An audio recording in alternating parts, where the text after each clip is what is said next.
ನನಗಾಗಲಿ ಸೂರ್ಯ ದೇವನಿಗಾಗಲಿ ಅವನನ್ನು ಬದಲಾಯಿಸೋದಕ್ಕಾಗಲಿಲ್ಲ. ಯಾಕೆ ಅಂತ ಅಂದರೆ ಅವನು ಇಟ್ಟಿದ್ದ ದುರ್ಯೋಧನಾದಿಗಳ ಮೇಲಿನ ಸ್ನೇಹದ ಕಾರಣಕ್ಕಾಗಿ ಅವನನ್ನು ಬದಲಾಯಿಸೋದಕ್ಕಾಗಲಿಲ್ಲ. ಕಾಲ ಅವನನ್ನು ಹಾಗೆ ಆಡಿಸ್ತು ಅಂತ. ಕಾಲಕ್ಕೆ ಸಿಲುಕಿಕೊಂಡಿದ್ದವನು, ಕಾಲಕ್ಕೆ ವಶನಾಗಿದ್ದವನು, ಅವನು ವೈರವನ್ನೇ ಸಾಧಿಸಬೇಕು ಅಂತ ತೀರ್ಮಾನಿಸಿದ್ದ. ನಿನ್ನದ ಅಪರಾಧ ಇಲ್ಲ ಅಂತ ಹೇಳೋದಕ್ಕೆ ಬಂದ್ಲು ಕುಂತಿ, ಆದರೆ ನೀನೇ ಅಪರಾಧಿ ಅನ್ನೋ ಅರ್ಥದಲ್ಲಿ ಅವನು ಮಾತಾಡ್ತಾ ಇದ್ದಾನೆ. ಯಾಕೆ ಅಂದರೆ ನನಗೆ ಹೇಳಿದರೆ ನಾನು ಬೇರೆ ಥರ ಮಾಡ್ತಿದ್ದೆ ಅನ್ನೋದು ಅವನ ಅಂಶ. ಅವನು ಶಾಪ ಕೊಟ್ಟ, ಸ್ತ್ರೀಯರಿಗೆ ಗುಟ್ಟನ್ನು ರಕ್ಷಿಸಿಕೊಳ್ಳೋದಕ್ಕೆ ಆಗದೇ ಇರಲಿ, ಸ್ತ್ರೀಯರಿಗೆ ಗುಟ್ಟನ್ನು ರಕ್ಷಿಸಿಕೊಳ್ಳೋದಕ್ಕೆ ಆಗದೇ ಇರಲಿ.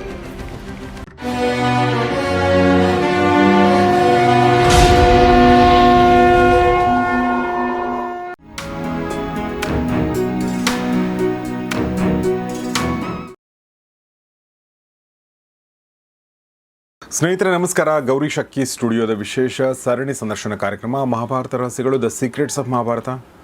ನಿಮಗೆಲ್ಲ ಆತ್ಮೀಯ ಸ್ವಾಗತ. ನಾನು ಗೌರಿ ಶಕ್ಕಿ. ಮಹಾಭಾರತ ರಹಸ್ಯಗಳನ್ನ ಹೇಳೋದಕ್ಕೆ ನಮ್ಮೊಂದಿಗೆ ಜಾಯ್ನ್ ಆಗಿದ್ದಾರೆ ವಿದ್ವಾನ್ ಜಗದೀಶ್ ಶರ್ಮಾ ಸಂಪ ಸರ್.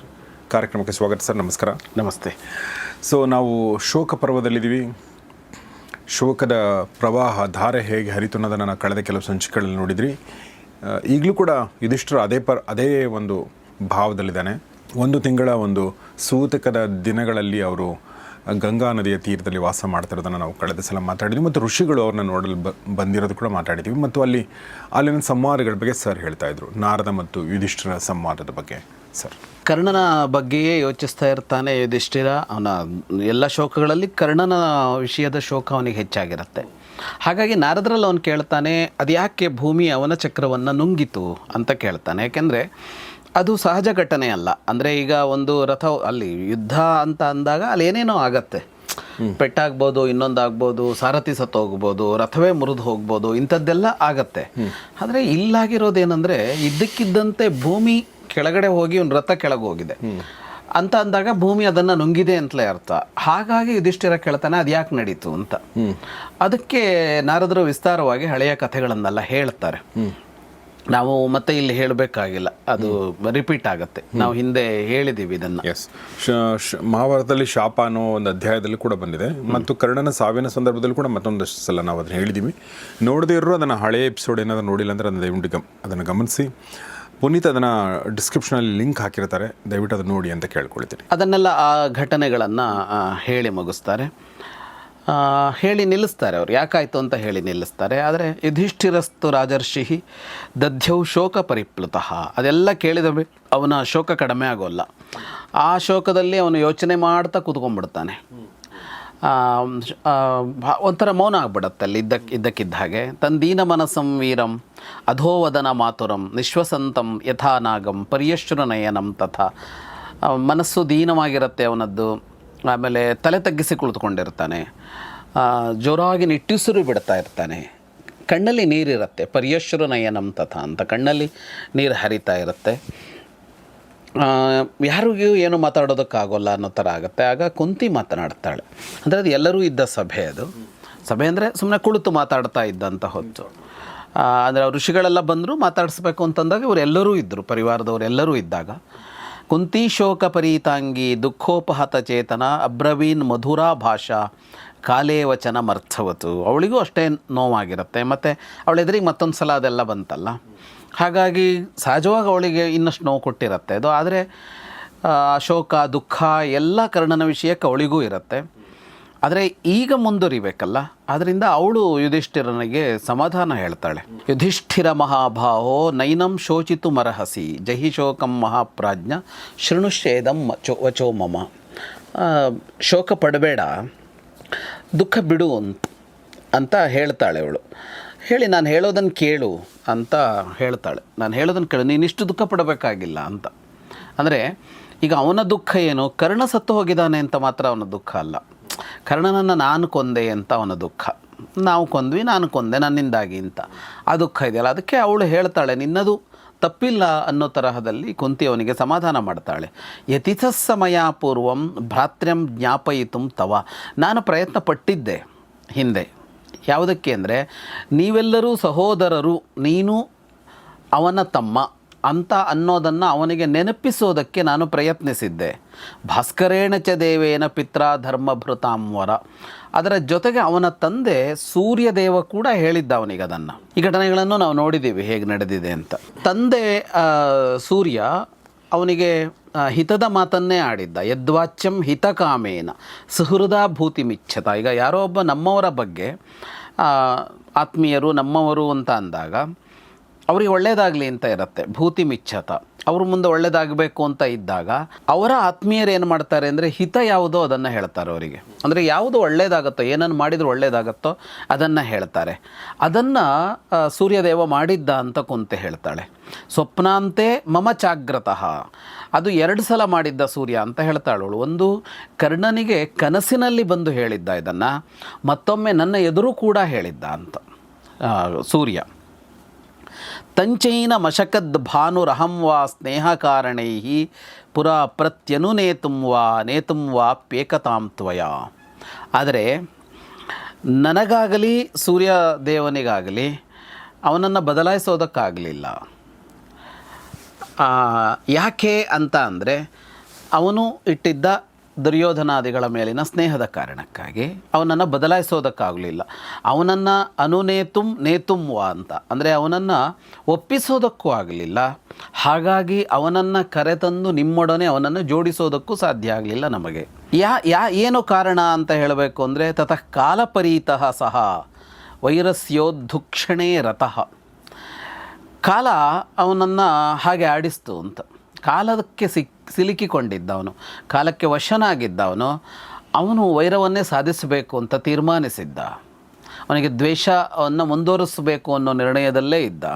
ಪ್ರತೀಪಕಾರಿ ಯುಷ್ಮಾಕಂ, ಅವನು ನಿಮ್ಮ ವಿರುದ್ಧವಾಗಿಯೇ ಇದ್ದ. ಅಂದರೆ ನಿಮಗೆ ಕೆಡುಕು ಮಾಡಬೇಕು ಅಂತಲೇ ಅವನ ಮನಸ್ಸಲ್ಲಿ ಇತ್ತು. ಹಾಗಾಗಿ ಉಪೇಕ್ಷಿತೋ ಮಯ, ನಾನು ಅವನನ್ನು ಅಸಡ್ಡೆ ಮಾಡಬೇಕಾಗಿ ಬಂತು ಅಂತ ಹೇಳ್ತಾಳೆ. ಅಂದರೆ ಈ ಮಾತಿನ ಮೂಲಕ ಅವಳು ನಿನ್ನ ತಪ್ಪಲ್ಲ ಅನ್ನೋದನ್ನು ಪರ್ಯಾಯವಾಗಿ ಹೇಳ್ತಾ ಇದ್ದಾಳೆ. ಅಂದರೆ ನಾನು ಕೊಂದುಬಿಟ್ಟೆ ಅಂತ ನೀನು ದುಃಖ ಪಡಬೇಕಾಗಿಲ್ಲ. ಅವನಿಗೆ ಅವಕಾಶ ಇತ್ತು, ನಿನಗೆ ಅವಕಾಶ ಇರಲಿಲ್ಲ, ನಿನಗೆ ಗೊತ್ತಿರಲಿಲ್ಲ. ಅದು ಯುಧಿಷ್ಠಿರನಿಗೆ ಗೊತ್ತಿರಲಿಲ್ಲ. ಆದರೆ ಕರ್ಣನಿಗೆ ಅವಕಾಶ ಬಂದಾಗ ಅವನು ಅದನ್ನು ಉಪಯೋಗಿಸಿಕೊಳ್ಳಲಿಲ್ಲ ಅವನು. ಹಾಗಾಗಿ ನೀನು ಕಾರಣ ಅಂತ ಆಗೋದಿಲ್ಲ ಅಂತ ಅವನೇ ಅವನ ಸಾವಿಗೆ ಕಾರಣನಾಗಿಬಿಟ್ಟ. ಅವಳು ಹೀಗೆ ಹೇಳಿದಾಗ ಅವನ ಕಣ್ಣಲ್ಲಿ ಮತ್ತೆ ನೀರು ಹರಿತಾನೆ ಇರುತ್ತೆ. ಬಾಷ್ಪಕುಲೆ ಕ್ಷಣ ಶೋಕವು ವ್ಯಾಕುಲಚೇತನ. ಈ ಮಾತುಗಳು ಕೂಡ ಅವನಲ್ಲಿ ಯಾವ ಪರಿಣಾಮವನ್ನು ಬೀರೋಲ್ಲ. ಅವನ ತಾಯಿಗೆ ಹೇಳ್ತಾನೆ, ಭವತ್ಯಾಗೂಢ ಮಂತ್ರತ್ವಾತ್ ಪೀಡಿತೋಸ್ಮೀತ್ಯುವಾಚ ತಾಂ.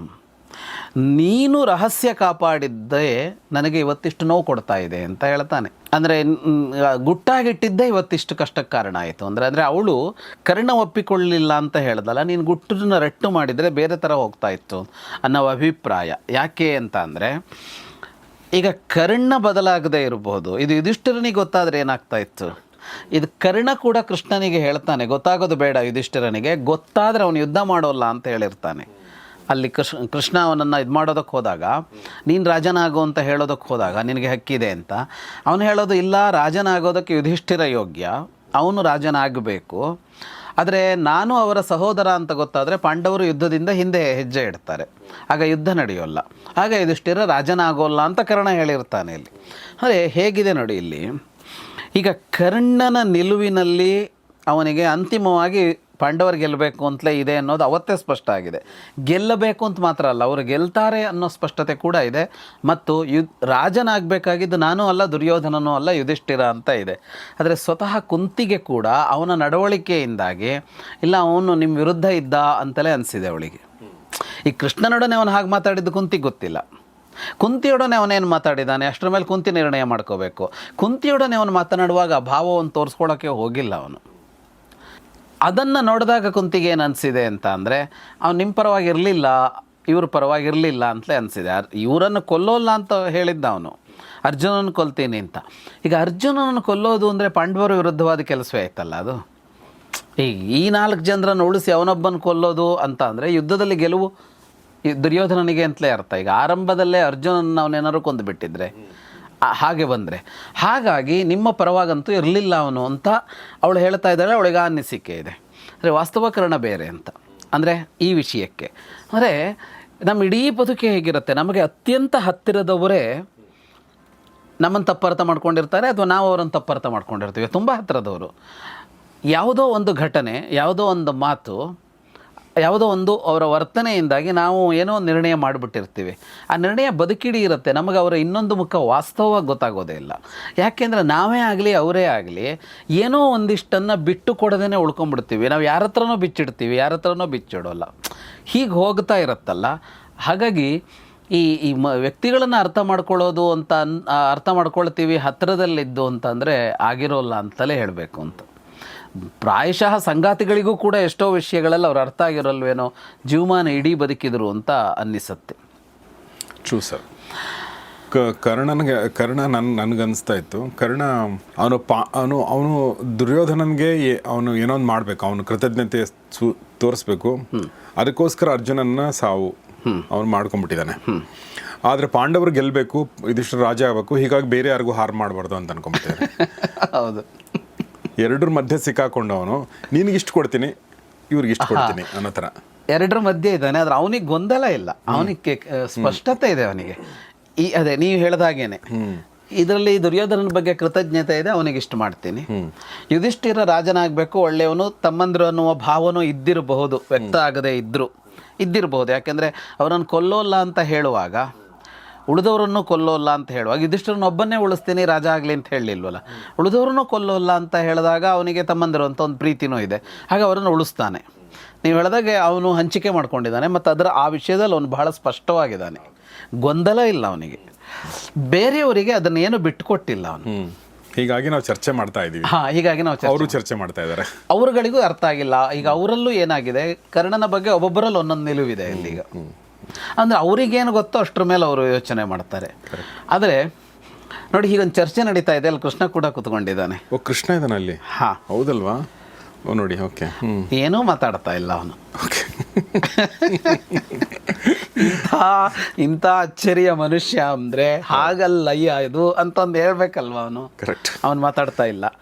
ಸರ್, ಯಾಕೆ ಮಾತಾಡ್ತಾ ಇಲ್ಲ ಅಂತ ಒಂದು ಪ್ರಶ್ನೆ ಕೇಳಿದರೆ, ಈಗ ಅವನು ಆ ಹೊತ್ತಿನಲ್ಲಿ ಕೃಷ್ಣ ಇಲ್ಲ, ನಾನು ಅವನ ಹತ್ರ ಮಾತಾಡೋಕೆ ಹೋದಾಗ ಅವನು ಯುಧಿಷ್ಠಿರ ರಾಜನಾಗಬೇಕು ಅಂತ ಹೇಳಿದ್ದ ಅಂದರೆ ಯುಧಿಷ್ಠಿರನ ಪರಿಸ್ಥಿತಿ ಏನಾಗುತ್ತೆ ಸರ್? ಅವನಿಗೆ ಇನ್ನೂ ದುಃಖ ಜಾಸ್ತಿ ಆಗುತ್ತೆ, ಕಡಿಮೆ ಆಗೋದಲ್ಲ. ಅವನ ಅಪರಾಧಿ ಪ್ರಜ್ಞೆ ಬಹಳ ಹೆಚ್ಚಾಗ್ಬಿಡುತ್ತೆ. ಅಂದರೆ ನನ್ನನ್ನು ರಾಜನನ್ನಾಗಿಸಬೇಕು ಅಂತ ಅಂದುಕೊಂಡವನು ಕೊಂದುಬಿಟ್ನಲ್ಲ ಅನ್ನೋದಿದೆಯಲ್ಲ. ಹಾಗಾಗಿ ಈ ಕೃಷ್ಣ ಆ ರಹಸ್ಯವನ್ನು ಬಿಚ್ಚಿಡುವಂತೆಯೇ ಇಲ್ಲ. ಈ ಅಂಶಗಳಿದೆಯಲ್ಲ ಸರ್, ಇದು ಬರೀ ಜಾಣ್ಮೆ ಅಲ್ಲ, ಇದು ಅಂದರೆ ಭಾವನಾತ್ಮಕವಾಗಿ ಕೂಡ ಯೋಚಿಸಬೇಕಾಗತ್ತಲ್ಲ. ತುಂಬ ಸಲ ನಾವುಗಳು ಈ ಯೋಚನೆಗಳನ್ನು ಮಾಡೋದಿಲ್ಲ ಅಂತ. ನಮಗೇನು ಗೊತ್ತೋ ಅದನ್ನು ಆಡಿ ಮುಗಿಸ್ಬಿಡ್ತೀವಿ. ನಮಗೆ ಗೊತ್ತಿರೋದನ್ನು ನಾವು ಹೇಳದಿದ್ರೆ ನಮ್ಗೆ ಸಮಾಧಾನವೇ ಆಗೋಲ್ಲ. ಈ ಗುಟ್ಟು ಕಾಪಾಡ್ಕೊಳ್ಳೋದು ಅಂತ ಇದೆಯಲ್ಲ, ಅದಕ್ಕೆ ಬಹಳ ಶಕ್ತಿ ಬೇಕು ನಮಗೇನೆ. ಅದು ಹೊರಗೆ ಬಂದೇ ಬಿಡುತ್ತೆ ಎಲ್ಲೋ ಒಂದು ಕಡೆ. ಹಾಗಾಗಿ ಕೃಷ್ಣ ಮಾತಾಡ್ತಾ ಇಲ್ಲ, ಅವರು ಮಾತಾಡ್ಕೋತಾ ಇದ್ದಾರೆ, ಅವ್ನು ಸುಮ್ಮನೆ ಇದ್ದಾನೆ, ಅವನಿಗೆ ಗೊತ್ತು ಅಂಶ. ಆದ್ರೂ ಈ ಕೃಷ್ಣ ಎಲ್ಲೆಲ್ಲಿ ಈ ಥರ ಮೌನವಾಗಿದ್ದಾನೆ ಅಂತ ಆ ಪ್ರಸಂಗಗಳನ್ನ ಇಟ್ಕೊಂಡು ಒಂದು ಪುಸ್ತಕ ಬರೀಬೋದು ನೀವು. ಒಳ್ಳೆ ಸಲಹೆ ಸರ್, ಒಳ್ಳೆ ಸಲಹೆ. ಆದರೆ ಯಾರು ಅದ ಕಡೆ ಗಮನಿಸಿಲ್ಲ. ನಾವು ಮಾತಾಡಿದ್ರೆ ಗಮನಿಸ್ತೀವಿ, ಈಗ ಮಾತಾಡದೇ ಇದ್ರೆ ಗಮನಿಸಲ್ಲ.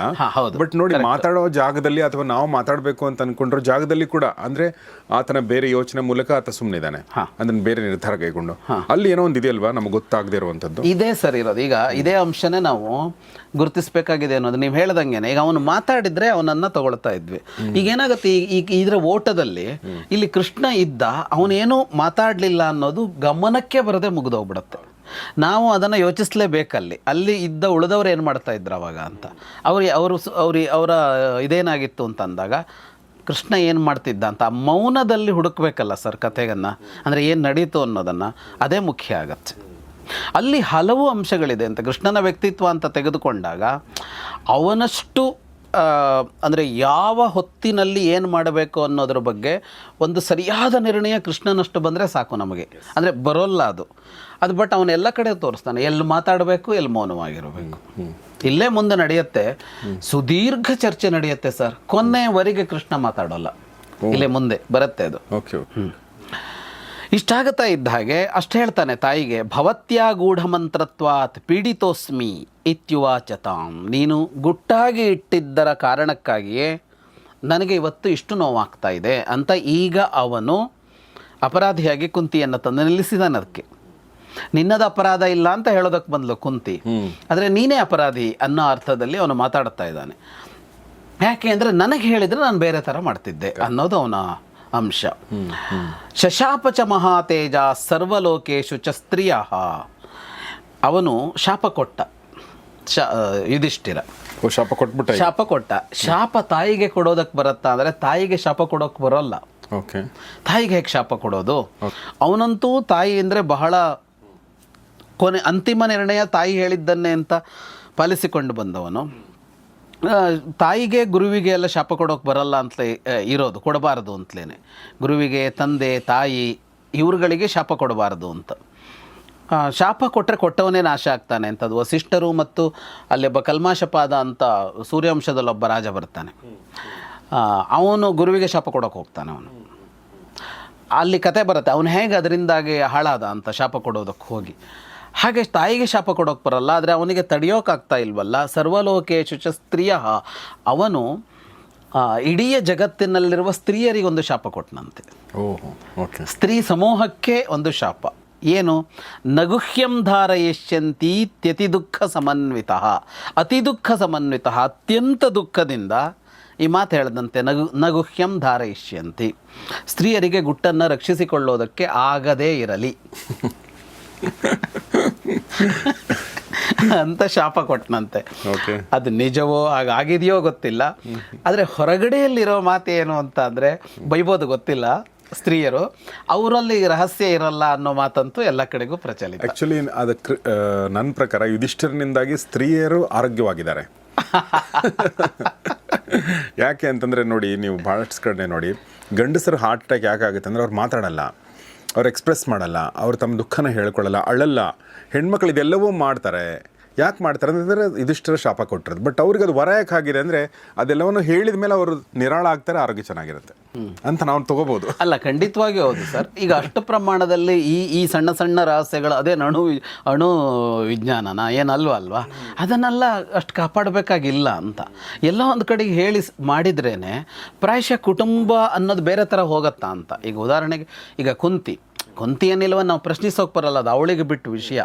ಈಗ ತನಗೆ ವಿವಾಹಕ್ಕಿಂತ ಮೊದಲು ಒಂದು ಮಗು ಆಗಿತ್ತು ಅಂತ ಅನ್ನೋದನ್ನು ಹೆಣ್ಣೊಬ್ಬಳು ಹೇಳಬೇಕು ಅಂತ ನಾವ್ಯಾಗ ನಿರ್ಣಯ ಮಾಡೋದು? ಅದು ಅವಳು ಯೋಚನೆ ಮಾಡಬೇಕದು. ಅವಳಿಗೆ ಏನು ಅನ್ನಿಸ್ತಾ ಇದೆಯೋ ಅವಳು ಫೀಲಿಂಗ್ಸ್ ಏನೋ ಅದು ಬೇರೆ. ಆದರೆ ಹೇಳಿದ್ದಿದ್ದರೆ ಅಂತ ನೋಡಿದಾಗ ಒಂದೊಮ್ಮೆ ಮೊದಲೇ ಅವಳು ಹೇಳಿದ್ದಿದ್ದರೆ ಇಡೀ ಇದು ಸ್ವರೂಪ ಬದಲಾಗ್ತಾ ಇತ್ತು ಅನ್ನೋ ಅಂಶ ಇದೆಯಲ್ಲ, ಅದು ಸತ್ಯನೇ.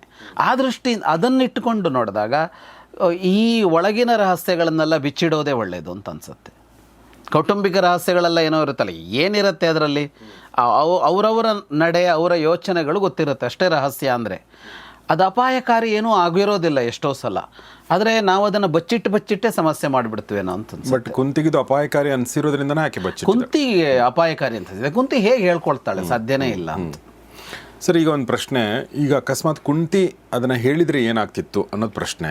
ಆ ಪ್ರಶ್ನೆಯಲ್ಲಿ ಉಪಪ್ರಶ್ನೆ ಏನು ಅಂತಂದರೆ ಕುಂತಿ ಯಾವಾಗ ಅದನ್ನು ಹೇಳಿದರೆ ಏನಾಗ್ತಿತ್ತು ಅಂತ. ಅಂದರೆ ಬೇರೆ ಬೇರೆ ಸಂದರ್ಭಗಳಿದೆಯಲ್ವಾ? ಹೌದು. ಓಕೆ.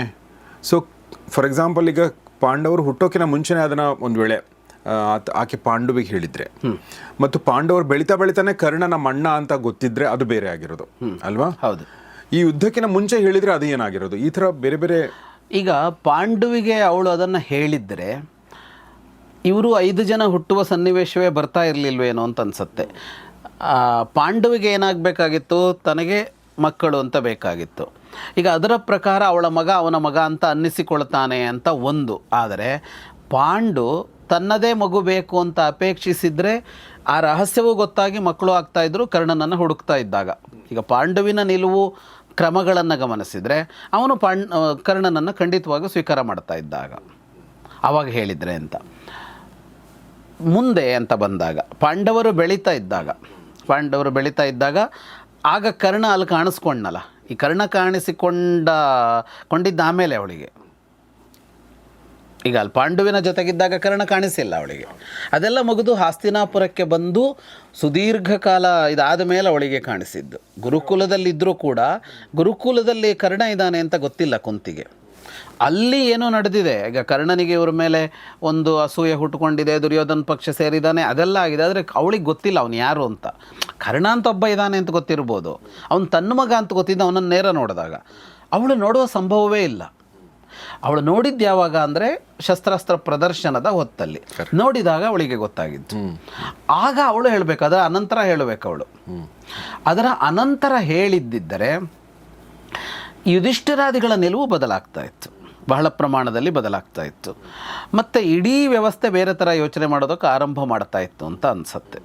ಆದರೆ ಅದಾದ ಮೇಲೆ ಯುದ್ಧದ ಹೊತ್ತು ಅಂತ ಬಂದಾಗ ಯುಧಿಷ್ಠಿರ, ಅರ್ಜುನ, ಭೀಮ ಇವರುಗಳು ಯುದ್ಧ ಮಾಡೋಲ್ಲ ಅನ್ನೋ ತಮ್ಮ ನಿಲುವನ್ನು ಇನ್ನೂ ಗಟ್ಟಿ ಮಾಡ್ತಾಯಿದ್ರು. ಯಾಕೆಂದರೆ ಕೃಷ್ಣ ಸಂಧಾನಕ್ಕೆ ಹೋಗುವಾಗ ಯುದ್ಧ ಬೇಡ ಅಂತಲೇ ಅವ್ರು ಹೇಳ್ಕೊಂಡಿದ್ರು.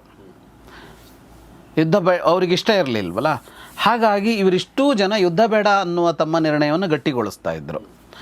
ಆಗ ಮತ್ತೆ ಯುದ್ಧವೇ ನಡಿಬೇಕು ಅಂತ ಅಂದರೆ ಆಗ ಕೃಷ್ಣ ಏನು ಮಾಡಬೇಕಾಗಿತ್ತು ಅನ್ನೋ ವಿಷಯ ಆಗತ್ತೆ. ಯಾಕೆಂದರೆ ಯುದ್ಧ ನಡಿಬೇಕಿದೆ, ದ್ರೌಪದಿಗೂ ಯುದ್ಧ ನಡಿಬೇಕು ಅಂತ ಇದೆ. ಆ ಹೊತ್ತಿನಲ್ಲಿ ಮತ್ತೆ ಕೃಷ್ಣನ ಕೆಲಸಗಳು ಬೇರೆ ಏನೋ ಬೇಕಾಗ್ತಿತ್ತು ಅಂತ ಅನ್ನಿಸುತ್ತೆ. ಕೃಷ್ಣ ಕೂಡ ಬಂದು ಹೇಳಿಲ್ವಲ್ಲ, ಕುಂತಿ ಮಾತ್ರ ಅಲ್ಲ, ಕೃಷ್ಣನಿಗೆ ಗೊತ್ತಾಗಿರೋ ರಹಸ್ಯವನ್ನು ಕೃಷ್ಣ ಹೇಳಿಲ್ವಲ್ಲ. ಹೌದು. ಕೃಷ್ಣ ಯಾಕೆ ಹೇಳಿಲ್ಲ? ಕೃಷ್ಣ ನನಗೆ ಗೊತ್ತು ಅಂತ ಕೂಡ ಹೇಳ್ತಾ ಇಲ್ಲ. ಅವನು ಈಗಲೂ ಹೇಳ್ತಾ ಇಲ್ಲ ತನಗೆ ಗೊತ್ತಿದೆ ಅದೊಂದು ರಹಸ್ಯ ಅಂತ. ಅವನು ಯಾವ ಹೊತ್ತಿನಲ್ಲೂ ಹೇಳ್ಬೋದಾಗಿತ್ತು. ಅವನು ಯಾಕೆ ಹೇಳಲಿಲ್ಲ ಅಂದರೆ ಅದು ಹಿಂಗಾಗತ್ತೆ ಅಂತ ಅವನಿಗೆ ಗೊತ್ತಿದ್ದೆ ಹೇಳಿರಲಿಲ್ಲ ಅಂತ ಗೊತ್ತಾಗತ್ತೆ. ಮತ್ತು ಹೇಳಿದರೆ ಸಮಾಜ ಏನು ಸ್ವೀಕಾರ ಮಾಡ್ತಿತ್ತು ಅಂತ ಇನ್ನೊಂದು ಅಂಶ. ಈಗ ಕುಂತಿ ಹೇಳದೇ ಇರೋದಕ್ಕೆ ಸಮಾಜ ಏನು ಯೋಚಿಸುತ್ತೆ ಅನ್ನೋದಲ್ವಾ. ಈಗ ಸತ್ಯವತಿ ಅದನ್ನು ಒಂದು ದಿವಸ ಹೇಳಿದ್ಲಲ್ಲ. ಈಗ ಸತ್ಯವತಿಗೂ ವ್ಯಾಸರು ವಿವಾಹ ಪೂರ್ವದಲ್ಲೇ ಹುಟ್ಟಿದ್ರು. ಅವಳು ತನ್ನ ಗಂಡಂಗೇನು ಹೇಳಿಲ್ಲ ಅದನ್ನು. ವಿವಾಹಕ್ಕಿಂತ ಮೊದಲು ಒಂದು ಮಗು ಆಗಿದೆ ಅಂತ ಅವಳು ಶಂತನುವಿಗೆ ಹೇಳಿಲ್ಲ, ಅವಳ ತಂದೆಗೂ ಹೇಳಿಲ್ಲ ಅನಿಸುತ್ತೆ. ಅವಳು ಯಾರಿಗೂ ಗೊತ್ತಿಲ್ಲ ರಹಸ್ಯ, ಅವಳಿಗೆ ಮಾತ್ರ ಗೊತ್ತಿದೆ ಅದು ವ್ಯಾಸರು ಹುಟ್ಟಿದ್ದು. ಆ ರಹಸ್ಯ ಹಾಗೇ ಇತ್ತು. ಅವಳೊಬ್ಬನ್ನು ಹೊರತುಪಡಿಸಿ, ಅವಳು, ಪರಾಶರರು, ವ್ಯಾಸರು 3 ಜನರು ಹೊರತುಪಡಿಸಿ ಜಗತ್ತಿಗೆ ಗೊತ್ತಿಲ್ಲದ ರಹಸ್ಯ ಅದು. ಆ ರಹಸ್ಯವನ್ನು ಒಂದು ದಿವಸ ಅವಳು ಹೇಳಿದ್ಲು, ಸನ್ನಿವೇಶ ಬಂದಾಗ ಹೇಳಿದ್ಲು ಅವಳು. ಹೇಳಿದ್ದು ಯಾವಾಗ ಅಂತ ಅಂದರೆ ಭೀಷ್ಮನಿಗೆ ಹೇಳಿದ್ಲು ಅವಳು ಅದನ್ನು, ಆ ರಹಸ್ಯವನ್ನು. ಯಾವಾಗ ಅಂತ ಅಂದರೆ ಮಕ್ಕಳಿಬ್ಬರು ಸತ್ತೋದ ಹೊತ್ತಿನಲ್ಲಿ, ವಂಶ ನಿಂತು ಹೋಯಿತು ಅನ್ನುವ ಹೊತ್ತಿನಲ್ಲಿ ಅವಳು ಆ ರಹಸ್ಯವನ್ನು ಹೇಳಿದ್ಲು.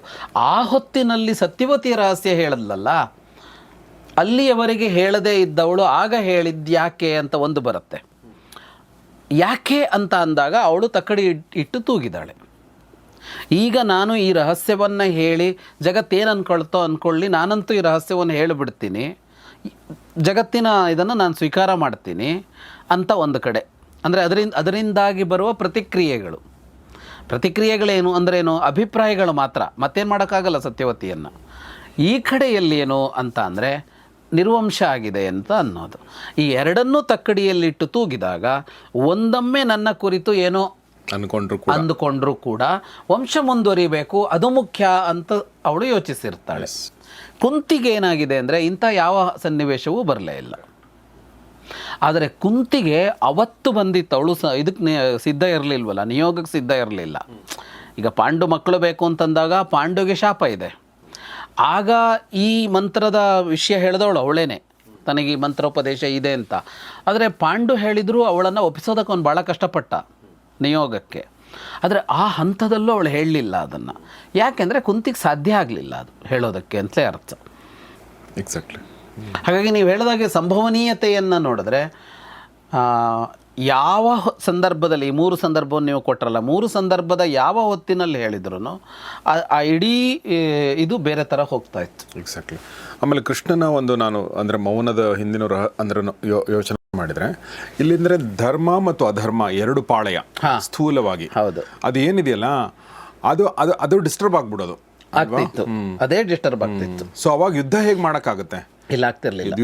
ಈಗ ಕರ್ಣ ಏನಾದರೂ ಈ ಕಡೆ ಬಂದ್ಬಿಟ್ಟಿದ್ರೆ ಅದು ಹೆಂಗೆ ನೀವು ಅಂದರೆ ಅದು ಬೇರೆ ಥರನೇ ಆಗಿರೋದು ಅಲ್ವಾ? ಹೌದು. ಅಲ್ಲಿ ದ್ರೌಪದಿನ ಅವಮಾನ ಮಾಡಿದೆವು, ಸೀರಿಯಸ್ ಹೇಳಿದೆವು, ಎಲ್ಲ ಪ್ರಸಂಗದಲ್ಲೂ ಇರುವಂಥ ಕರ್ಣ ಪಕ್ಕದಲ್ಲಿ ಬಂದು ಹಿಂಗೆ ನಿಂತ್ಕೊಂಡು ನಾನು ನಿಮ್ಮ ಅಣ್ಣ ಅಂತಂದ್ರೆ ಇವ್ರಿಗೆ ಒಪ್ಕೊಳ್ಳೋಕ್ಕಾದ್ರೆ ಹೆಂಗಾಗುತ್ತೆ? ಈಗ ಸತ್ತಾಗ ಅನ್ಸೋದು ಬೇರೆ. ಹೌದು ಹೌದೌದೌದು. ಅಷ್ಟು ಈಗ ಇವ್ರು ಮಾತ್ರ ಅಲ್ವಲ್ಲ, ಉಳಿದವರು ಸ್ವೀಕಾರ ಮಾಡಬೇಕು. ಹೌದು. ಈಗೊಂದು ಕೂಗಿದೆಯಲ್ಲ ಸರ್, ಈಗ ಕೂಗಿದೆ, ಈ ನಿನ್ನೆ ಮೊನ್ನೆನೇ ಬಂದಿದೆ. ಈಗ TVKಗೆ AIADMKಯಿಂದ ಹಿಂದಿನ ಸಚಿವರುಗಳು ಬರ್ತಾ ಇದ್ದಾರೆ. TVK ಏನು ಹೇಳ್ತಾ ಇದೆ, ನಾನು ಭ್ರಷ್ಟರಲ್ಲದ ಒಂದು ರಾಜಕಾರಣವನ್ನು ಸೃಷ್ಟಿ ಮಾಡ್ತೀನಿ ಅಂತ DMK ಹೇಳಿದೆ. ಅಂದರೆ ನಿಮ್ಮದು ಒಂದು ಅದೇ ಥರ ಕೇಂದ್ರದಲ್ಲಿ ಮಷಿನ್ ಇದೆ, ನಿಮ್ಮದು ಒಂದು ಮಷಿನ್ ಇದೆಯಾ ಅಂತ. ಏನಂದರೆ ನಿಮ್ಮ ಪಕ್ಷಕ್ಕೆ ಬಂದ ಕೂಡಲೇ ಅವ್ರು ಶುದ್ಧರಾಗ್ಬಿಡ್ತಾರೆ ಅಂತ ಒಂದು. ಈಗ ನಿಮ್ಮ ಹತ್ರನೂ ಇದೆಯಾ ಅಂತ ಕೇಳಿದ್ದಾರೆ. ಇದೇ ಅಲ್ವಾ ಬರ್ತಿದ್ದು ಅಲ್ಲಿಗೂ ಇದೇ ಥರ. ಅಂದರೆ ಆ ಪಕ್ಷದಲ್ಲಿದ್ದಾಗ ಅವರು ತಪ್ಪು ಮಾಡಿದ್ದಾರೆ, ಅವ್ರು ಸರಿ ಇಲ್ಲ. ಆ ತಪ್ಪು ಮಾಡಿದವರು ನಿಮ್ಮ ಪಕ್ಷಕ್ಕೆ ಬಂದಲ್ಲಿಗೆ ಅವರು ಧರ್ಮಾತ್ಮರು ನ್ಯಾಯನಿಷ್ಠರು ಆಗಿಬಿಡ್ತಾರಾ ಅನ್ನುವ ಪ್ರಶ್ನೆ ಹುಟ್ಕೊಳ್ಳೋದಕ್ಕೆ ಸಾಧ್ಯ ಇದೆ. ಆದರೆ ನೋಡಿ, ಇದು ಹುಟ್ಕೊಳ್ಳೋದಕ್ಕೆ ಸಾಧ್ಯ ಇದೆ. ಜನ ಹೀಗೆ ಯೋಚನೆ ಮಾಡ್ತಾರೆ, ಕೃಷ್ಣ ಹೇಗೆ ಯೋಚನೆ ಮಾಡ್ತಾನೆ ಅಂತ ಅನ್ನೋದಕ್ಕೆ ಬೇರೆಯದ್ದೇ ಇದೆಯಲ್ಲ. ಈಗ ಕೃಷ್ಣ ಕರ್ಣನ ಬಳಿಗೆ ಹೋಗಿ ರಾಜನಾಗು ಅಂತ ಹೇಳಿದಾನಲ್ಲ, ಆಗ ಆಚೆ ಕಡೆಯಲ್ಲಿ ಇದ್ದೂ ಕೂಡ, ಅನ್ಯಾಯದ ಗುಂಪಿನಲ್ಲಿ, ಅಧರ್ಮದ ಗುಂಪಿನಲ್ಲಿದ್ದೂ ಕೂಡ ಅವನು ಪ್ರಧಾನವಾಗಿ ಅದರ ಅನ್ಯಾಯ ಮಾಡುವವನಲ್ಲದೇ ಇದ್ದರೆ ಅದಕ್ಕೆ ಸಹಕರಿಸಿಕೊಂಡಿದ್ದಾನೆ ಅಷ್ಟೇ, ವ್ಯಕ್ತಿಗತವಾಗಿ ಅವನಲ್ಲ ಅಂತ ಇದ್ದರೆ ಸ್ವೀಕಾರ ಮಾಡಬಹುದು ಅನ್ನುವ ಅಂಶ ಕಾಣಿಸುತ್ತೆ. ಅಂದರೆ ಕರ್ಣ ವ್ಯಕ್ತಿಗತವಾಗಿ ದುಷ್ಟ ಅಲ್ಲ, ಅಧರ್ಮಿ ಅಲ್ಲ. ಬಟ್ ನನಗೆ ಬೇರೆ ಅನಿಸುತ್ತೆ ಸರ್. ನನಗೆ ಕೃಷ್ಣ ಆತ ಏನು ನೀನು ಬಂದು ರಾಜನಾಗು ಅಂತ ಹೇಳಿದಾನೆ, ಕೃಷ್ಣ ಅದನ್ನು ನನ್ನ ಪ್ರಕಾರ ಆತ ಅದನ್ನು ಮನಸ್ಸಿನಿಂದ ಹೇಳಿಲ್ಲ. ಅದ್ರ ಹಿಂದಿನ ಇಂಟೆನ್ಷನ್ ಏನು ಅಂದರೆ ಗುಟ್ಟನ್ನು ಬಯಲು ಮಾಡಿದಷ್ಟೇ ಆತನ ಇಂಟೆನ್ಷನ್ನು. ಆ ಅಲ್ಲ, ಆದರೆ ಗುಟ್ಟು ಕರ್ಣನಿಗೆ ಗೊತ್ತಿದೆ ಅಂತ ಗೊತ್ತಿದೆ, ಅವನು ಗುಟ್ಟು ಅಂತ ಹೇಳ್ತಾ ಇಲ್ವಲ್ಲ. ಈಗ ಕರ್ಣನಿಗೆ ಗೊತ್ತಿರೋದನ್ನೇ ಅವನು ಹೇಳ್ತಾ ಇದ್ದಾನೆ. ಅವನು ಮಾತಾಡ್ತಾ ಇದ್ದಾಗಲೂ ಏನು ಅಂದರೆ, ನೀನು ಕುಂತಿಯ ಮಗ ಅಲ್ವಾ ಅಂತಲೇ ಶುರು ಮಾಡ್ಕೊಂಡಿದ್ದಾನೆ ಹೊರತು ನೋಡು ನೀನು ರಾಧೆಯ ಮಗ ಅಲ್ಲ ಅಂತ ಹೇಳೋಕ್ಕೆ ಹೋಗಿಲ್ಲ. ಹಾಗೆ ನೋಡಿದಾಗ ಮತ್ತು ಅಲ್ಲಿ ಕೃಷ್ಣ ಅಲ್ಲಿ ನಮ್ಗೆ ಅರ್ಥ ಆಗೋದು ಕಷ್ಟ ಇದೆ. ಈಗ ನೀವು ಹೇಳಿದ್ದನ್ನು ಪೂರ್ಣ ನಿರಾಕರಿಸೋಕ್ಕಾಗೋಲ್ಲ. ಈ ಕೃಷ್ಣ ಸಂಧಾನ ಅಂತ ಇದೆಯಲ್ಲ, ಅದೊಂದು ಭಾಳ ಚರ್ಚೆಯ ವಿಷಯ. ಕೃಷ್ಣ ಏನು ನಿರ್ಣಯಿಸೋದಕ್ಕೆ ಬಂದಿದ್ದ ಅಂತ. ಈಗ ಅಲ್ಲೇನೇ ಎರಡು ಅಭಿಪ್ರಾಯ ಬಂತು ಹೊರಡುವಾಗ. ದ್ರೌಪದಿ, ಸಹದೇವ, ಸಾತ್ಯಕಿ ಮತ್ತು ಅಲ್ಲಿ ಕೂತಿದ್ದ ಎಲ್ಲರೂ ಯುದ್ಧದ ಪರವಾಗಿದ್ದರು. ಈ 4 ಜನ ಮಾತ್ರ ಯುದ್ಧ ಬೇಡ ಅಂತ ಹೇಳ್ತಾ ಇದ್ದವರು. ಪ್ರಧಾನವಾಗಿ ಯುಧಿಷ್ಠಿರ, ಭೀಮ, ಅರ್ಜುನ. ನಕುಲ ಇವರ ಪೂರ್ಣ ಅಲ್ತಿದ್ರು, ಅವನು ಈ ಕಡೆಗೆ ಇದ್ದ. ಸಹದೇವ ಯುದ್ಧ ಮಾಡ್ತೀನಿ ಅಂತ. ಸಹದೇವನದ ಮಾತಾದ ಮೇಲೆ ಸತ್ಯಕ್ಕೆ ಘೋಷಣೆ ಮಾಡ್ತಾನೆ ಯುದ್ಧವೇ ಅಂತ. ಅದಕ್ಕೆ ಇಡೀ ಸಭೆ ಒಕ್ಕರಲ ಅಭಿಪ್ರಾಯವನ್ನು ಕೊಟ್ಟಿದೆ. ಈಗ ಕೃಷ್ಣ ಇದಾದ ಮೇಲೆ ದ್ರೌಪದಿ ಕೂಡ ಮಾತಾಡಿದಾಳೆ. ನನಗಾದ ಅನ್ಯಾಯಕ್ಕೆ ಏನು ನ್ಯಾಯ ಕೃಷ್ಣ ಅಂತ ಕೇಳಿದಾಳೆ. ನ್ಯಾಯ ಒದಗಿಸ್ತೀನಿ ಅಂತ ಹೇಳಿದಾನೆ. ನಿನಗೇನು ಬೇಕೋ ಅದೇ ಆಗತ್ತೆ ಅಂತ ಹೇಳಿ ಬಂದಿದ್ದಾನೆ. ಈಗ ನಾವಲ್ಲಿ ನೋಡಿದಾಗ ಏನು ಕಾಣಿಸುತ್ತೆ, ಸಂಧಾನಕ್ಕೆ ಅಂತ ನಾವು ಹೋಗ್ತೀವಿ, ದುರ್ಯೋಧನ ಮುರಿತಾನೆ. ಇಷ್ಟು ಗೊತ್ತಿದೆ ಕೃಷ್ಣನಿಗೆ, ಸ್ಪಷ್ಟತೆ ಇದೆ. ಯಾಕೆಂದ್ರೆ ಅವನು ಹೇಳಿದ್ದ, ನಾವು ಸಂಧಾನ ಯಶಸ್ವಿಯಾದರೆ ಯುದ್ಧ ಆಗೋಲ್ಲ, ಸಂಧಾನ ಯಶಸ್ವಿಯಾಗದೇ ಇದ್ದರೆ ನಮ್ಮನ್ನು ಯಾರೂ ಆಕ್ಷೇಪಿಸೋಕ್ಕಾಗಲ್ಲ ಅಂತ 2 ಮಾತು ಹೇಳಿ ಬಂದಿದ್ದಾನೆ ಕೃಷ್ಣ ಇಲ್ಲಿ ಸಂಧಾನಕ್ಕೆ ಹೋಗುವಾಗ. ಅಂದರೆ ಏನು, ನಾವು ಸಂಧಾನ ಪ್ರಯತ್ನ ಪಟ್ಟಿದ್ದೀವಿ ಪ್ರಾಮಾಣಿಕವಾಗಿ, ಹಾಗಾಗಿ ಯುದ್ಧ ಮಾಡಿ ಎಲ್ಲರನ್ನೂ ಕೊಂದರು ಅಂತ ನಾಳೆ ಯಾರೋ ನಮ್ಮನ್ನು ಆಕ್ಷೇಪಿಸುವಂತಿಲ್ಲ, ಇದಾಗತ್ತೆ ಅಂತ ಕೃಷ್ಣ ಹೇಳಿದಾನೆ. ಸರಿ, ಕೃಷ್ಣನ ಮನಸ್ಸಲ್ಲಿ ಏನಿತ್ತು? ಯುದ್ಧ ಆಗಬೇಕು ಅಂತ ಇತ್ತ, ಯುದ್ಧ ಆಗೋದು ಬೇಡ ಅಂತ ಇತ್ತ ಅಂತ. ಇದೇ ಪ್ರಶ್ನೆ ಈಗ ಬರ್ತಾ ಇರುವ ಪ್ರಶ್ನೆಯೇ ಗಾಂಧಾರಿಗೂ ಬಂದ ಪ್ರಶ್ನೆ. ನೀನು ಮನಸ್ಸು ಮಾಡಿದರೆ ಯುದ್ಧ ನಿಲ್ಲಿಸ್ಬೋದಾಗಿತ್ತು ಅಂತಲೇ ಅಲ್ವ ಅವಳು ಶಾಪ ಕೊಡೋಕೆ ಹೋಗಿದ್ದು. ಈಗ ತಪ್ಪು, ಅವಳು ತಪ್ಪಿನ ಬಗ್ಗೆ ಎಲ್ಲ ಮಾತಾಡ್ತಾ ಇರೋದು. ಈಗ ಕೃಷ್ಣ ಏನು ಹೇಳ್ದ, ತಪ್ಪು ನಿಮ್ಮಲ್ಲಿದೆ, ನಿನ್ನ ಮಗ ಸರಿ ಇರಲಿಲ್ಲ, ನೀನು ಸರಿ ಇಟ್ಕೊಂಡಿಲ್ಲ, ನನ್ನ ಮೇಲೆ ಆಕ್ಷೇಪಿಸ್ತಾ ಇದ್ದಿ ಅಂತ ಕೃಷ್ಣ ಹೇಳ್ದ. ಸರಿಯೇ ಅದು. ಆದರೆ ಅವಳ ಪ್ರಶ್ನೆ ಅದಲ್ಲ, ನನ್ನ ಮಗ ಸರಿ ಇದ್ದ ಅಂತಲ್ಲ ಗಾಂಧಾರಿಯದ್ದು. ಸರಿ ತಪ್ಪುಗಳು ಬೇರೆ, ಆದರೆ ನೀನು ಮನಸ್ಸು ಮಾಡಿದರೆ ಯುದ್ಧ ನಿಲ್ತಾ ಇತ್ತು. ಈ ಗಾಂಧಾರಿಯ ಭಾವ ಇವತ್ತು ಹಲವರಿಗೆ ಅದೇ ಇದೆ. ಕೃಷ್ಣ ಮನಸ್ಸು ಮಾಡಿದರೆ ಯುದ್ಧ ನಿಲ್ಸೋಕೆ ಬರ್ತಾ ಇತ್ತು. ಸೊ ಕೃಷ್ಣನ ಮನಸ್ಸಲ್ಲಿ ಯುದ್ಧ ಆಗಬೇಕು ಅಂತಿತ್ತು. ಆವಾಗೇನು ಅಂತ ಅಂದರೆ, ನೀವು ಹೇಳಿದ ಹಾಗೇನೆ, ಯಾವುದು ಅನ್ಯಾಯಕಾರಿಯಾದವರು ಯಾರೇ ಇದ್ದರೂ ಕೂಡ, ಹತ್ತಿರದವರೋ ದೂರದವರೋ, ಅವರು ಹೋಗಬೇಕು ಅನ್ನೋದೇ ಕೃಷ್ಣನ ನ್ಯಾಯ ಆಗಿತ್ತು. ಅದೇ ಕೃಷ್ಣನ ನ್ಯಾಯ ಆದರೆ ಅದು ಸರಿನೇ ಆಯ್ತದು ಅಲ್ವಾ. ಈಗ ನಮ್ಮವರಾದ ಮಾತ್ರಕ್ಕೆ ಅಥವಾ ನಮ್ಮ ಗುಂಪಿಗೆ ಬಂದು ಸೇರಿದ ಮಾತ್ರಕ್ಕೆ ಅನ್ಯಾಯಕಾರಿಯನ್ನು ನಾನು ಒಪ್ಪಿಕೊಳ್ತೇನೆ, ಎದುರು ಪಕ್ಷದಲ್ಲಿದ್ದಾಗ ಮಾತ್ರ ಅವನು ಶಿಕ್ಷಾರ್ಹ ಅಂತ ಅಂದರೆ ನಾವಿವತ್ತು ಹೇಗೆ ಯೋಚನೆ ಮಾಡ್ತಾ ಇದೀವೋ ಹಾಗೆ ಯೋಚನೆ ಮಾಡಿದಾಗ ಆಯ್ತು ಕೃಷ್ಣ. ಅದಲ್ಲ ಅಂತ ಅಂದಾಗ ಕೃಷ್ಣ ಸರಿಯಾಗಿ ಯೋಚನೆ ಮಾಡ್ತಾ ಇದ್ದಾನೆ ಅಂತ ಆಯ್ತು. ಸೊ ಹೀಗಾಗಿ ಆತ ರಾಜನಾಗು ಅಂತ ಹೇಳಿದ್ರ ಹಿಂದೆ ಬಹುಶಃ ಬೇರೆ ಅರ್ಥಗಳು ಇರಬಹುದು, ಅಥವಾ ನನಗನ್ಸುತ್ತೆ. ಎಲ್ಲವನ್ನು ಅವನು ಹೇಳಿ ಮುಗಿಸ್ತಾನೂ ಇದ್ದಿರ್ಬೋದು. ಅಂದ್ರೆ ಎಲ್ಲರೆದುರಿಗೂ ಅವರವರ ಅವಕಾಶಗಳನ್ನ ತೆರೆದಿಡ್ತಾ ಹೋಗಿ ಅವ್ರು ಒಪ್ಕೊಳ್ಳಲ್ಲ ಅಂತ ಗೊತ್ತಿದ್ದು. ಈಗ ಹೇಗೆ ದುರ್ಯೋಧನ ಸಂಧಾನ ಬರೀತಾನೆ ಅಂತ ಗೊತ್ತಿತ್ತೋ ಹಾಗೆ ಕೃಷ್ಣನಿಗೂ ಗೊತ್ತಿದ್ದಿರ್ಬೋದು ಕರ್ಣ ಒಪ್ಪಲ್ಲ ಕೊನೆಗೂ ಅಂತ. ಯಾಕೆಂದ್ರೆ ವ್ಯಕ್ತಿತ್ವವನ್ನು ಅಳೆಯೋದರಲ್ಲಿ ನಿಷ್ಣಾತ ಕೃಷ್ಣ. ಅವನಿಗೆ ಅವರ ಭಾವ ಗೊತ್ತಾಗುತ್ತೆ, ಅವರು ಮಾತಲ್ಲೋ ನಡೆಯಲ್ಲೋ ತೋರಿಸಿಕೊಂಡ ಮೇಲೆ. ಎಕ್ಸಾಕ್ಟ್ಲಿ. ನೋಡಿ, ಅಂದ್ರೆ ಅರ್ಥ ಏನು ಅಂದ್ರೆ ಕೃಷ್ಣ ತನ್ನ ಕರ್ತವ್ಯವನ್ನು ಪೂರೈಸಿದ್ದಾನೆ, ಪ್ರಾಮಾಣಿಕವಾಗಿ ಮಾಡಿದ್ದಾನೆ, ಅಲ್ಲೇನೂ ಇದನ್ನ ಇಟ್ಕೊಂಡಿಲ್ಲ. ಅವನಿಗೆ ಗೊತ್ತಿದೆ, ಅವನು ಒಪ್ಪ ನಿರೀಕ್ಷಣಾ ಜಾಮೀನುಗಳನ್ನ ತೊಗೊಂಡ್ಬಿಟ್ಟಿದ್ದಾನೆ. ಹೌದು, ತಗೊಂಡು ಎಲ್ಲವನ್ನು ಮುಗಿಸಿ ಅವ್ ಯುದ್ಧಕ್ಕೆ ಹೋಗಿದ್ದಾನೆ. ಯಾರು ಕೂಡ ಅಬ್ಜೆಕ್ಷನ್ ಮಾಡೋ ಹಾಗಿಲ್ಲ. ಇಲ್ಲ ಅಂದ್ರೆ ಟೆಕ್ನಿಕಲಿ ಅವ್ನು ರಾಂಗ್ ಅಲ್ಲ. ಎಸ್.